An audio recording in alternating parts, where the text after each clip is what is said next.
Hello বন্ধুরা, আমি মাধুরী পাল। আমি কলকাতার একজন মেয়ে। আজকে আমি তোমাদের যে গল্পটা বলবো সেটা আমার কাকাকে নিয়ে। যদিও তিনি আমার আপন কাকা নন, তিনি আমার বাবার ঘনিষ্ঠ বন্ধু।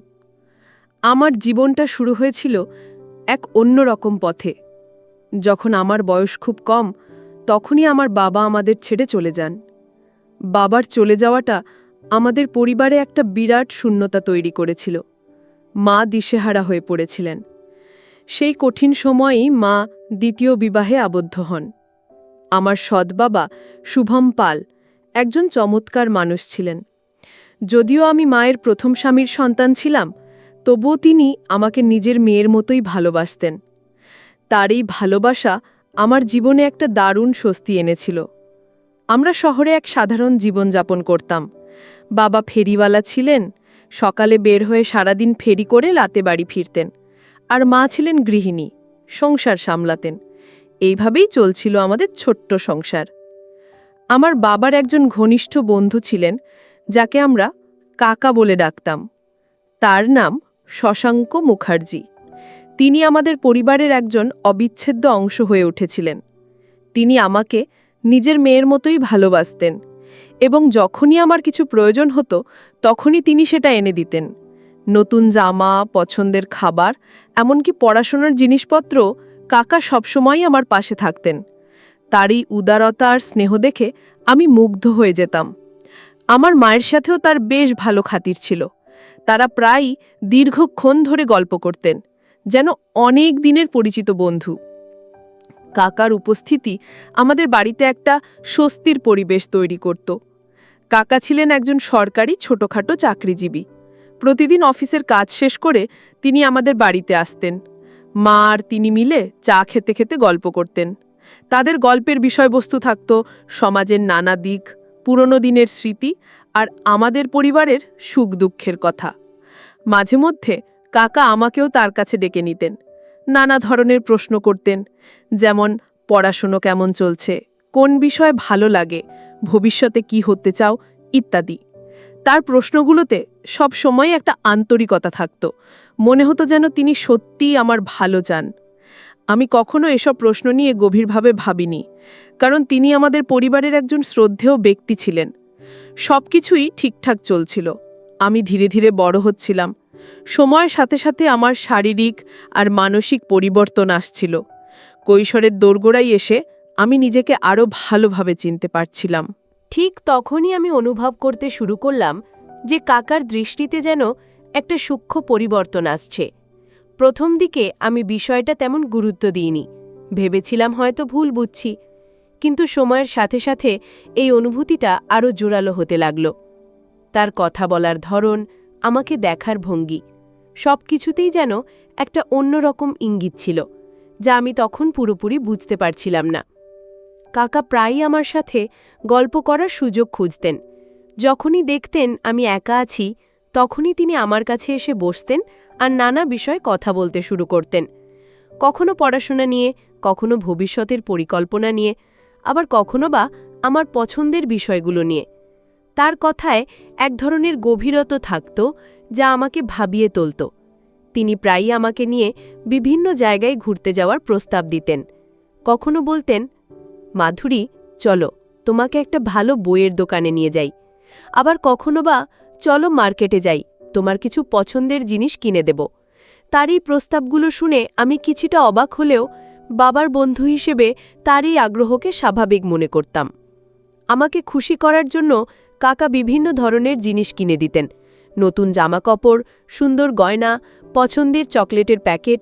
কখনো কিছু চাইলে, আবার কখনো না চাইতেই তিনি এনে দিতেন। তার এই উপহারগুলো আমাকে আনন্দ দিলেও আমার মনে একটা প্রশ্ন জাগত, কেন তিনি আমাকে এত কিছু দেন? আমি ভাবতাম, যেহেতু তিনি বাবার বন্ধু, তাই হয়তো আমাকে নিজের মেয়ের মতোই দেখেন আর তাই শখ করে এগুলো কিনে দেন। তার মনের গভীরে কি চলছে তা বোঝার মতো বয়স বা অভিজ্ঞতা কোনোটাই তখন আমার ছিল না। আমি তার এই স্নেহকে কেবলই বাবার বন্ধুর ভালোবাসা বলে ধরে নিয়েছিলাম। কাকা সুযোগ পেলেই আমাকে এমন কিছু প্রশ্ন করতেন যা আমাকে কিছুটা অস্বস্তিতে ফেলে দিত। তার প্রশ্নগুলো কখনো কখনো এতটাই ব্যক্তিগত হতো যে আমি বিব্রত হয়ে পড়তাম। যেমন, তোমার কি কোনো পছন্দের ছেলে আছে, বা বিয়ের পর তুমি কেমন জীবন চাও? এ ধরনের প্রশ্ন শুনে আমি প্রায়ই উত্তর দিতে পারতাম না, শুধু লজ্জিত হয়ে হাসতাম। সত্যি বলতে কাকার এই ধরনের দৃষ্টি বা কথা আমি কখনো প্রত্যাশা করিনি। একজন শ্রদ্ধেয় কাকার কাছ থেকে এমন আচরণ আমার কাছে বিস্ময়কর লাগত। কিন্তু কেন তিনি এমন করতেন তার রহস্য আমার কাছে অজানা ছিল। এই বিষয়গুলো নিয়ে আমি কাউকে কিছু বলতেও পারতাম না, কারণ কাকা আমাদের পরিবারের একজন অত্যন্ত সম্মানিত ব্যক্তি ছিলেন। আমার মনে এক ধরনের অস্থিরতা কাজ করত। একদিকে কাকার প্রতি শ্রদ্ধা, অন্যদিকে তার এই অদ্ভুত আচরণ আমাকে দ্বিধায় ফেলে দিত। আমি বুঝতে পারতাম না তার এই পরিবর্তনশীল দৃষ্টির পেছনের কারণ কি।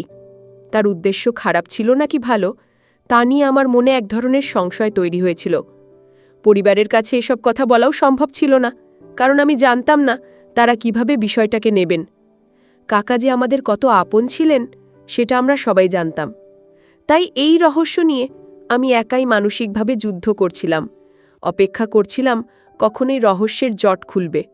কাকার এই আচরণ আমাকে কেবল ভাবাতো না, এক ধরনের অদৃশ্য চাপও তৈরি করত।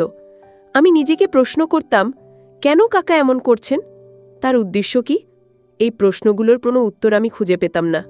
আমি বুঝতে পারছিলাম না একজন বাবার বন্ধু কেন এমনভাবে একজন কিশোরীর প্রতি বিশেষভাবে আগ্রহী হবেন।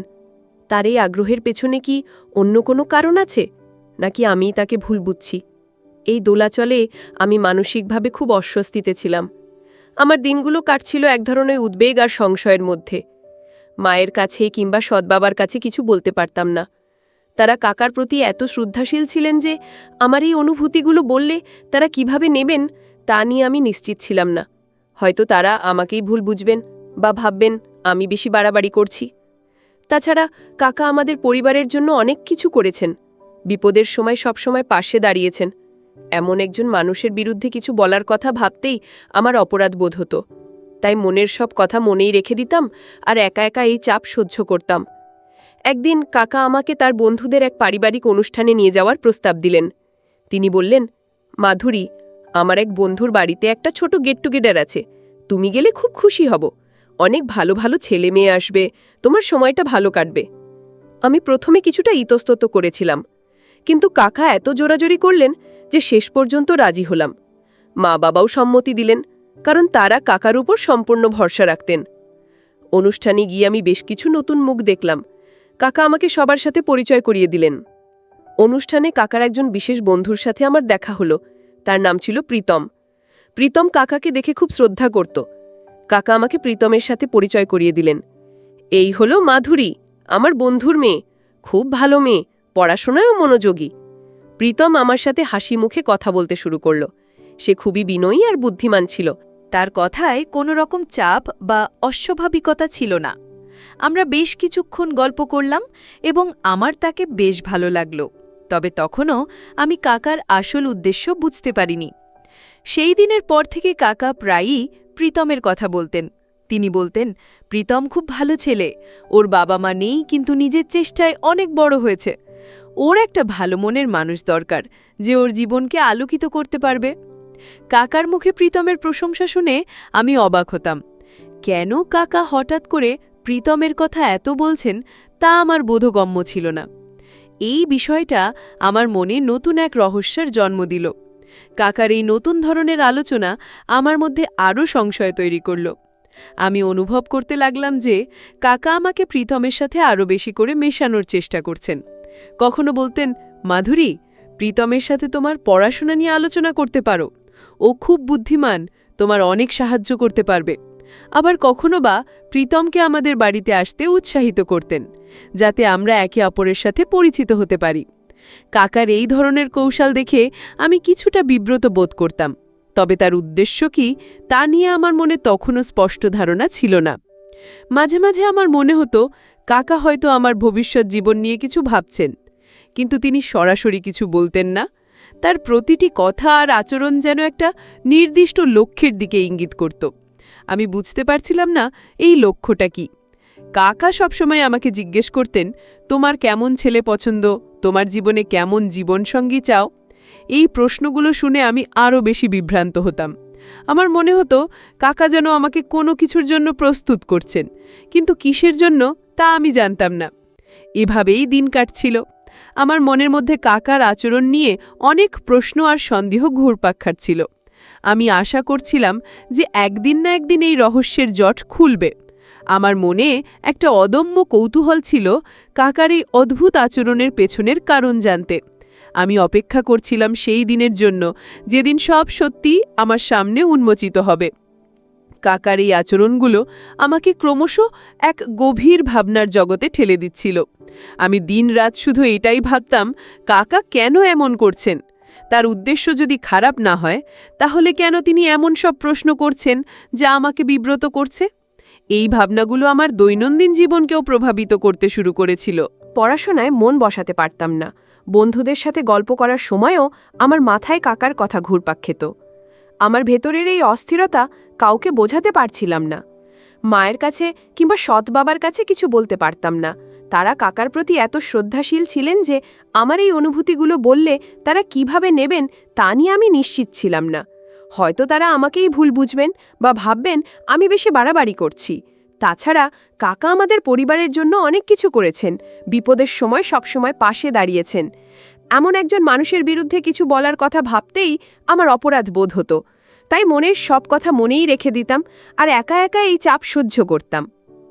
একদিন কাকা আমাকে নিয়ে একটি স্থানীয় মেলায় গেলেন। মেলাতে অনেক ভিড় ছিল আর নানা ধরনের জিনিসপত্র বিক্রি হচ্ছিল। কাকা আমাকে বললেন, মাধুরী, তোমার যা পছন্দ হয় তুমি আমাকে বলো, আমি তোমাকে কিনে দেব। আমি ইতস্তত করছিলাম, কারণ এমনিতেই তিনি আমাকে অনেক কিছু কিনে দিতেন, কিন্তু কাকা জোর প্রায় আমি কিছু পুতুলের চুড়ি পছন্দ করলাম। কাকা হাসি মুখে সেগুলো কিনে দিলেন। সেই দিনটা আমার ভালোই কাটছিল, কিন্তু মেলার ভিড়ের মধ্যে কাকা যখন আমার হাত ধরে হাঁটছিলেন, তখন এক অদ্ভুত অনুভূতি হলো। তার হাতের স্পর্শে কেমন যেন একটা দ্বিধা কাজ করছিল আমার মধ্যে। মেলা থেকে ফেরার পথে কাকা আবার সেই পুরনো প্রশ্নগুলো করতে শুরু করলেন। তোমার কি কোনো স্বপ্ন আছে মাধুরী? তুমি কি একজন সফল মানুষ হতে চাও? তার প্রশ্নগুলো শুনতে নিরীহ মনে হলেও তার চোখ আমার দিকে ভিন্নভাবে তাকিয়েছিল। আমি তার চোখে এক ধরনের অনুসন্ধিচ্ছু দৃষ্টি দেখতে পেতাম, যা আমাকে অস্বস্তিতে ফেলত। আমি শুধু সংক্ষিপ্ত উত্তর দিতাম, কারণ এর বেশি কিছু বলার মতো সাহস বা ইচ্ছা আমার ছিল না। আমার মনে হতো তিনি প্রতিটি উত্তর বিশ্লেষণ করছেন। একদিন আমাদের বাড়িতে এক আত্মীয় এসেছিলেন। তার সামনেই কাকা আমার প্রশংসা করে বললেন, মাধুরী খুব শান্ত মেয়ে, পড়াশোনায়ও ভালো, আর ওর স্বভাবও খুব ভালো। কাকার মুখে নিজের প্রশংসা শুনে আমি একদিকে যেমন খুশি হয়েছিলাম, তেমনি অন্যদিকে কিছুটা বিব্রতও হয়েছিলাম। সবার সামনে কাকার এই ধরনের কথা বলা আমাকে আরও বেশি সন্দিহান করে তুলছিল। আমার মনে প্রশ্ন জাগত, কেন তিনি আমাকে এত প্রচার করছেন? এর পেছনে কি কোনো বিশেষ কারণ আছে? আমি বুঝতে পারছিলাম না কাকা কি আসলেই আমাকে একজন ভালো মেয়ে হিসেবে দেখছেন, নাকি এর পেছনে অন্য কোনো পরিকল্পনা রয়েছে। তার প্রতিটি পদক্ষেপ, প্রতিটি কথা যেন এক জটিল ধাঁধার মতো ছিল। আমি এই ধাঁধার সমাধান করতে পারছিলাম না। আর এই অনিশ্চয়তা আমাকে আরও বেশি মানসিকভাবে ক্লান্ত করে তুলছিল। আমি শুধু আশা করতাম একদিনেই সব রহস্যের জট খুলবে এবং আমি জানতে পারব কাকার আসল উদ্দেশ্য কী। এভাবেই আরও কিছুদিন কেটে গেল।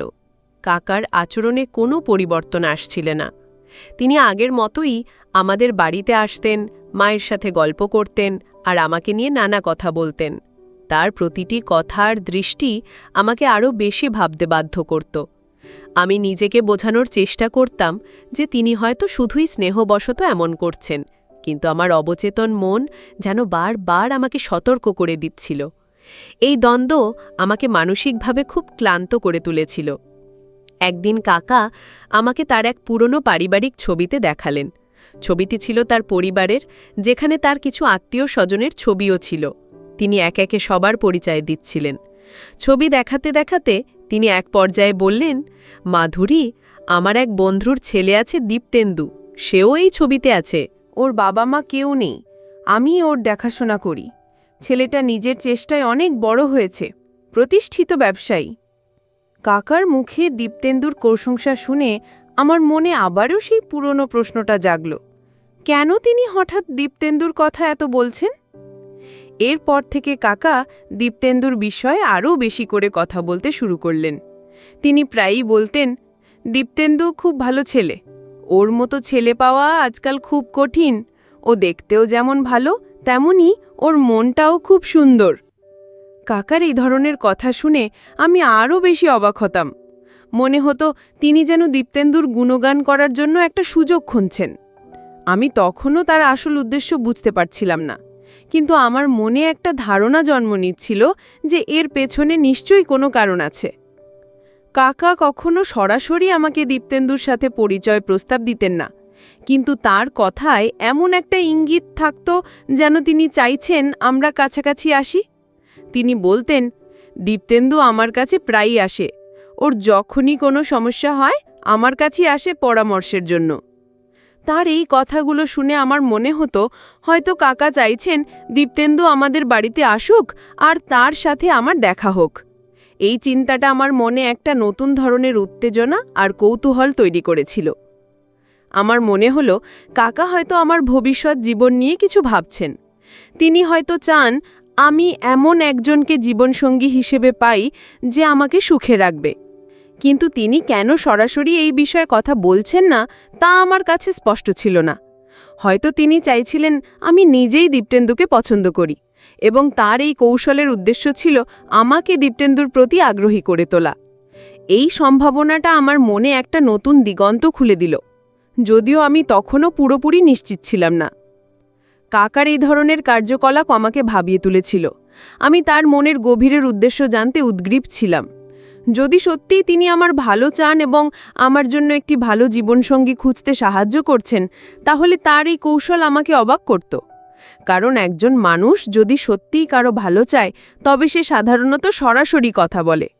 কিন্তু কাকা কেন এত ঘুরিয়ে কথা বলছিলেন তা আমার কাছে ছিল এক বিরাট রহস্য। আমার মনে একটা অদ্ভুত মিশ্র অনুভূতি কাজ করছিল। একদিকে যেমন কাকার প্রতি আমার নেতিবাচক ধারণার একটা ইতিবাচক মোড় নেওয়ার সম্ভাবনা দেখছিলাম, তেমনি অন্যদিকে তার এই লুকোচুরি আমাকে কিছুটা হতাশও করছিল। আমি চেয়েছিলাম তিনি স্পষ্ট করে সবটা বলুন। কিন্তু তা না হওয়ায় আমি আবারও সেই পুরনো অনিশ্চয়তায় ভুগতে শুরু করেছিলাম। এই অপেক্ষার সময়টা আমার কাছে খুবই দীর্ঘ মনে হচ্ছিল। আমি মনে মনে সিদ্ধান্ত নিলাম, যদি কাকা আরও বেশি করে দীপ্তেন্দুর কথা বলেন, তাহলে আমি নিজেই একদিন সাহস করে তাকে জিজ্ঞেস করব যে তিনি আসলে কী চান। এই সিদ্ধান্তটা আমাকে কিছুটা স্বস্তি দিল। আমি অপেক্ষা করছিলাম সেই মুহূর্তের জন্য যখন সব রহস্যের উন্মোচন হবে এবং আমি কাকার আসল উদ্দেশ্য জানতে পারব। আমার মন চাইছিল আমার এই ধারণাটা যেন ভুল হয় এবং কাকা যেন সত্যিই আমার ভালো চান। আমার মনের ভেতরে যে দ্বন্দ্ব চলছিল তা দিন দিন আরও গভীর হচ্ছিল। কাকার প্রতিটি পদক্ষেপ, প্রতিটি কথা আমাকে একই সাথে আশাবাদী এবং সন্দিহান করে তুলছিল। আমি এক অদ্ভুত টানাপোড়েনের মধ্যে ছিলাম। একদিকে ভাবতাম তিনি হয়তো সত্যিই আমার ভালো চান এবং আমার ভবিষ্যতের জন্য চেষ্টা করছেন। অন্যদিকে তার লুকোচুরি আর ঘুরিয়ে কথা বলার ধরন আমাকে বিভ্রান্ত করত। এই পরিস্থিতিতে আমি মানসিকভাবে খুব একা অনুভব করতাম, কারণ আমার এই অনুভূতিগুলো কারো সাথে ভাগ করে নেওয়ার সুযোগ ছিল না। একদিন কাকা আমাকে নিয়ে একটি কলেজে গেলেন। তিনি বললেন, মাধুরী, চলো তোমাকে একটা ভালো কলেজ দেখে আসি, তোমার পড়াশোনার জন্য ভালো পরিবেশ দরকার। কলেজে গিয়ে কাকা আমাকে বিভিন্ন বিভাগ ঘুরিয়ে দেখালেন। তিনি শিক্ষকদের সাথে কথা বললেন এবং আমাকে বিভিন্ন বিষয়ে প্রশ্ন করতে উৎসাহিত করলেন। কলেজের পরিবেশটা আমার খুব ভালো লেগেছিল, কিন্তু সেখানেও কাকা দীপ্তেন্দুর প্রসঙ্গ টানলেন। তিনি বললেন, দীপ্তেন্দুও এই কলেজ থেকে পড়াশোনা করেছে, ও খুব মেধাবী ছাত্র ছিল। কলেজ থেকে ফেরার পথে কাকা দীপ্তেন্দুর সাফল্যের গল্প বলতে শুরু করলেন। তিনি বললেন দীপ্তেন্দু কিভাবে নিজের চেষ্টায় একটা ছোট ব্যবসা শুরু করে ধীরে ধীরে বড় করেছে এবং কিভাবে সে এখন একজন সফল ব্যবসায়ী।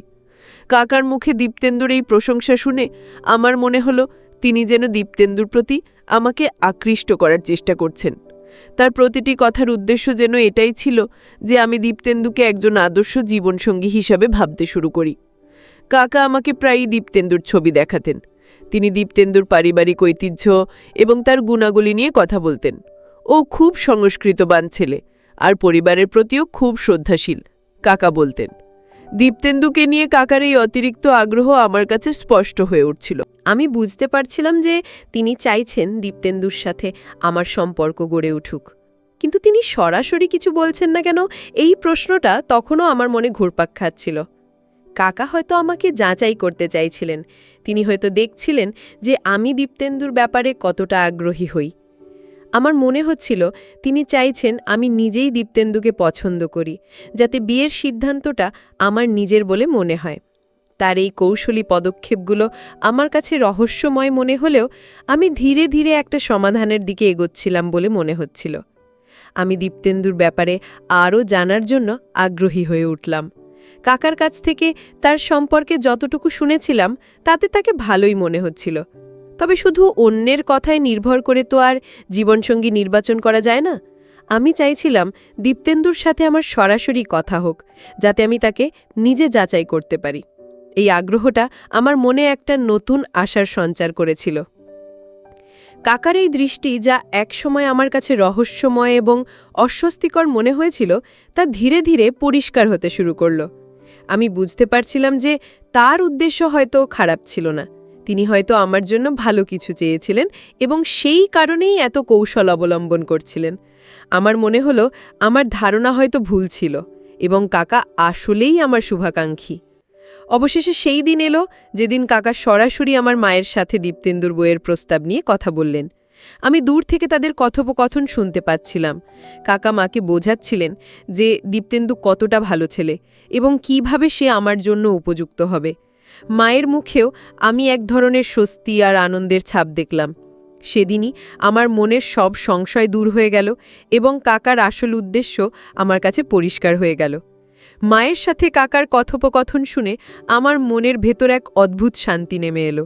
এতদিন ধরে যে সংশয়, যে দ্বিধা আমাকে কুড়ে কুড়ে খাচ্ছিল, তা এক মুহূর্তে দূর হয়ে গেল। আমি বুঝতে পারলাম যে কাকার এইসব বিশেষ আচরণ, আমার প্রতি তার বিশেষ মনোযোগ, আমাকে নিয়ে বিভিন্ন জায়গায় যাওয়া আর দীপ্তেন্দুর প্রসঙ্গ বারবার টেনে আনা, সব কিছুর পেছনেই ছিল একটি সৎ উদ্দেশ্য। তিনি চেয়েছিলেন আমার জন্য একটি সুরক্ষিত এবং সুখী জীবন। সেই দিন রাতে আমি অনেকক্ষণ ধরে কাকার এই সম্পূর্ণ পরিকল্পনা নিয়ে ভাবলাম। তিনি যে এতটা বিচক্ষণ আর ধৈর্যশীল ছিলেন তা আমি আগে বুঝতে পারিনি। তিনি আমাকে সরাসরি কিছু না বলে ধীরে ধীরে দীপ্তেন্দুর প্রতি আগ্রহী করে তুলেছিলেন। তিনি চেয়েছিলেন আমি যেন নিজের ইচ্ছায় এই সম্পর্কটা মেনে নিই, কোনো রকম চাপ অনুভব না করি। তার এই কৌশল সত্যিই প্রশংসার যোগ্য ছিল।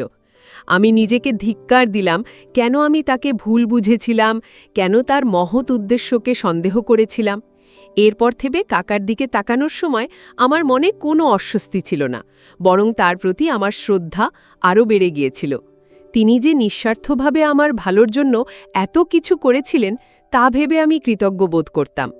আমি অনুভব করতে পারছিলাম যে কাকা আমার বাবার বন্ধুর মতোই আমার জীবনে একজন অভিভাবক হিসেবে কাজ করেছেন, যিনি সবসময় আমার মঙ্গল চেয়েছেন। কয়েকদিনের মধ্যেই দীপ্তেন্দু আমাদের বাড়িতে আসা শুরু করল।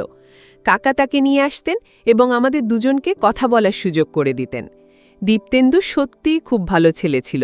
তার বিনয়, তার বুদ্ধিমান স্বভাব আর তার কর্মনিষ্ঠা আমাকে মুগ্ধ করল। সে খুবই শান্ত স্বভাবের ছিল আর আমার সাথে খুব সাবলীলভাবে কথা বলত। তার সাথে কথা বলতে আমার ভালো লাগত। আমি বুঝতে পারছিলাম কাকা দীপ্তেন্দুকে যেসব গুণাবলী দিয়েছিলেন তার সবই সত্যি। দীপ্তেন্দুর সাথে আমার বেশ কিছুবার দেখা হওয়ার পর আমরা একে অপরের প্রতি আকৃষ্ট হতে শুরু করলাম। আমাদের মধ্যে একটা সুন্দর বোঝাপড়া তৈরি হয়েছিল। সে আমার পড়াশোনা, আমার স্বপ্ন আর আমার পছন্দ অপছন্দ নিয়ে কথা বলত। তার সাথে কথা বলে আমি অনেক স্বস্তি পেতাম। কাকা যেন একজন দক্ষ ঘটকের মতো আমাদের সম্পর্কটাকে গড়ে উঠতে সাহায্য করছিলেন, কিন্তু এমনভাবে যে আমরা কেউ বুঝতে পারিনি যে এটা একটা সাজানো পরিকল্পনা।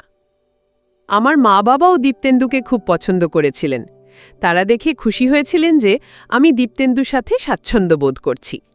কাকা যখন আমার মা বাবার সামনে আনুষ্ঠানিকভাবে দীপ্তেন্দুর সাথে আমার বিয়ের প্রস্তাব দিলেন, তখন সবাই সনান্দে রাজি হলেন। আমার মনে কোনো দ্বিধা ছিল না। আমি দীপ্তেন্দুর সাথে নতুন জীবন শুরু করার জন্য প্রস্তুত ছিলাম। আমার বিয়ের দিনটা ছিল আমার জীবনের এক অবিস্মরণীয় মুহূর্ত। কাকা সেদিন খুব খুশি ছিলেন। তার মুখে এক ধরনের তৃপ্তির হাসি আমি স্পষ্ট দেখতে পাচ্ছিলাম। তিনি যেন নিজের হাতে একটি সুন্দর ছবি আঁকতে পেরেছেন, এমন একটা অনুভূতি ছিল তার চোখে মুখে। সেদিন আমি বুঝতে পারলাম কাকার সেই দৃষ্টি আর কথা আসলে ছিল তার অপার স্নেহ আর এক গভীর দূরদর্শিতার ফল। আমি এখন খুব সুখে আছি। দীপ্তেন্দু আমাকে অনেক ভালোবাসে। আমরা দুজনে মিলে একটা সুন্দর সংসার গড়ে তুলেছি। আমার জীবনের এই নতুন অধ্যায় আমি কাকার অবদানকে কোনোদিন ভুলতে পারব না। তিনি যে শুধু আমার বাবার বন্ধু ছিলেন না, তিনি ছিলেন আমার একজন প্রকৃত শুভাকাঙ্ক্ষী, যিনি আমার জীবনের পথচলায় এক গুরুত্বপূর্ণ ভূমিকা পালন করেছেন। আমার জীবনে দীপ্তেন্দুর আগমন কাকার সুদূর প্রসারী পরিকল্পনারই অংশ ছিল। আমি যতদিন যাচ্ছিল তত বেশি করে কাকার প্রতি কৃতজ্ঞ হচ্ছিলাম। তিনি যে শুধু আমার জন্য একজন উপযুক্ত জীবনসঙ্গী খুঁজে দিয়েছিলেন তা নয়, বরং তিনি আমাকে একজন সঠিক মানুষ হিসেবে যাচাইও করে নিয়েছিলেন। তার সেই প্রশ্নগুলো যে একসময় আমাকে অস্বস্তিতে ফেলত, এখন সেগুলোর আসল উদ্দেশ্য বুঝতে পেরে আমি মুগ্ধ হতাম। তিনি আসলে জানতে চেয়েছিলেন আমি কতটা ধৈর্যশীল, কতটা বিচক্ষণ এবং কতটা চরিত্রবান। বিবাহের পর দীপ্তেন্দুর সাথে আমার জীবনটা যেন আরও সুন্দর হয়ে উঠেছিল।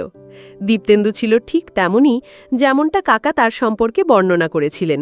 সে ছিল কর্মঠ, সহানুভূতিশীল এবং আমার প্রতি অত্যন্ত যত্নশীল। আমি তার সাথে প্রতিটি মুহূর্তে আনন্দ খুঁজে পেতাম। আমাদের বোঝাপড়া এতটাই গভীর ছিল যে মনে হতো আমরা যেন একে অপরের জন্যই তৈরি হয়েছি। কাকা আমাদের সম্পর্কের এই উন্নতি দেখে খুব খুশি হতেন। প্রায়ই তিনি আমাদের বাড়িতে আসতেন এবং আমাদের সুখী দেখে তৃপ্তির হাসি হাসতেন। আমাদের বিয়ের কিছুদিন পর কাকা এক বিকেলে আমাদের বাড়িতে এলেন। সেদিন তিনি বেশ গম্ভীর ছিলেন। আমি কিছুটা চিন্তিত হয়ে পড়লাম, কারণ কাকার মুখে এমন অভিব্যক্তি আমি খুব কমই দেখেছি। তিনি বললেন, মাধুরী, আজ আমি তোমাকে একটা কথা বলতে চাই, যা এতদিন বলিনি। তার কথা শুনে আমার কৌতূহল আরও বেড়ে গেল। আমি মনোযোগ দিয়ে তার কথা শুনতে লাগলাম। কাকা তখন আমাকে খুলে বললেন তার সম্পূর্ণ পরিকল্পনা। তিনি বললেন, দীপ্তেন্দু তার খুব ঘনিষ্ঠ এক বন্ধুর ছেলে, যে ছোটবেলাতেই বাবা মাকে হারিয়েছে। দীপ্তেন্দুর বাবা কাকার কাছে অনুরোধ করেছিলেন যেন তিনি তার ছেলের দেখাশোনা করেন। কাকা দীপ্তেন্দুকে নিজের ছেলের মতোই বড় করেছেন এবং তাকে একজন সফল ব্যবসায়ী হতে সাহায্য করেছেন। কিন্তু কাকার মনে একটা চিন্তা ছিল, দীপ্তেন্দুর জন্য এমন একজন জীবনসঙ্গী খুঁজে বার করা যে তার সংসারকে আলোকিত করতে পারবে, তাকে ভালোবাসা আর যত্নে ভরিয়ে দেবে। কাকা বললেন, আমি জানতাম তুমি খুব ভালো মেয়ে মাধুরী। তোমার বাবার ঘনিষ্ঠ বন্ধু হিসেবে আমি তোমাকে ছোটবেলা থেকেই দেখেছি। কিন্তু দীপ্তেন্দুর জীবনটা যেহেতু অনেক কঠিন ছিল, তাই আমি চেয়েছিলাম এমন একজন মেয়েকে ওর জীবনসঙ্গী হিসেবে দিতে, যে সব দিক থেকে যোগ্য হবে। আমি তোমাকে বিভিন্ন পরিস্থিতিতে যাচাই করছিলাম, তোমার ধৈর্য, তোমার বুদ্ধি আর তোমার চরিত্র কেমন তা বোঝার চেষ্টা করছিলাম। কাকার এই কথা শুনে আমি বিস্ময়ে হতবাক হয়ে গেলাম। এতদিন ধরে আমি যা ভেবেছিলাম তার সবটাই ভুল প্রমাণিত হলো।